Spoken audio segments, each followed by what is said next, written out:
Good morning, guys. In front of me is HUAWEI Nova 13, and let me show you how to activate and switch, if you want, keypad sounds.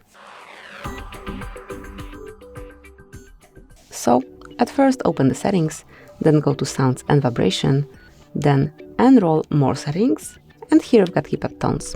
Open, and you can either mark default, or let me just show you. So, it's a default one, or you can apply melody, and from now on it's like this.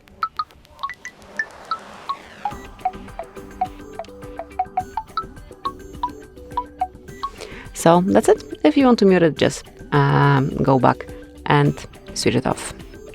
Thank you for watching. Please subscribe our channel and leave the thumbs up.